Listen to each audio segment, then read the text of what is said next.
അപ്പോൾ ഞാൻ പുതിയൊരു വീഡിയോ ആയിട്ട് വന്നിരിക്കുകയാണ്. അപ്പോൾ എല്ലാവർക്കും എൻ്റെ വീഡിയോയിലേക്ക് സ്വാഗതം. ഇത് കണ്ടില്ലേ, ചപ്പാത്തി പലകയാണ്.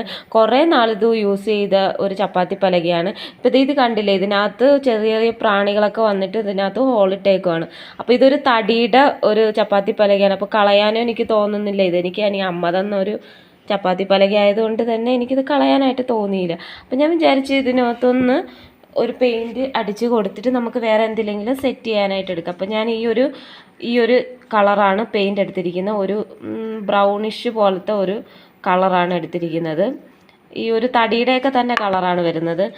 അപ്പോൾ ഞങ്ങളുടെ തറയിലെ റെഡ് ഓക്സൈഡും ഈ ഒരു ഇതും കണ്ടിട്ട് കറക്റ്റ് ആ ഒരു റെഡ് ഓക്സൈഡിൻ്റെ കളർ തന്നെ ഉണ്ട്. കണ്ടാൽ തോന്നുന്നു റെഡ് ഓക്സൈഡ് അടിച്ചതെന്ന് വെച്ചാൽ തോന്നും. അപ്പോൾ ഇത് കണ്ടില്ല. അപ്പോൾ ഞാൻ എന്ത് ഉപയോഗത്തിനാണ് എടുത്തിരിക്കുന്നതെന്ന് കാണിച്ചു തരാം. അപ്പോൾ ഇത് കണ്ടില്ല, മിക്സിയുടെ അടിഭാഗത്ത് ഇങ്ങനെ വെച്ച് കൊടുക്കുക. അടുക്കളയിലാകുമ്പോഴത്തേക്ക് ഞങ്ങൾക്ക് അടുക്കളയിൽ ഇച്ചിരി വെള്ളം വീഴുന്നുണ്ട്. അപ്പോൾ വെള്ളം വീഴാതിരിക്കാനായിട്ട് ഇത് വെച്ച് കൊടുത്തു കഴിഞ്ഞാൽ കറക്റ്റ് അതുപോലെ ഇരിക്കുകയും ചെയ്യും, തറയിലോട്ട് മുട്ടത്തുമില്ല. അപ്പോൾ നമുക്കിത് ആ സ്വിച്ചിൻ്റെ അടുത്ത് വെച്ചാലും ഇത് ഉപയോഗിക്കേണ്ടതാണ്. അപ്പോൾ എനിക്ക് എന്തായാലും ഈ ഒരു കുഞ്ഞ് സാധനം ഇഷ്ടപ്പെട്ടു. ഇത് പെയിൻ്റ് അടിക്കുന്നതിന് മുന്നേ വീഡിയോ എടുക്കാൻ മറന്നുപോയി. അപ്പോൾ എൻ്റെ ഈ ഒരു കുഞ്ഞു വീഡിയോ എല്ലാവർക്കും ഇഷ്ടപ്പെട്ടെങ്കിൽ ലൈക്കും ഷെയർ സബ്സ്ക്രൈബ് ചെയ്യുക. ബായ്.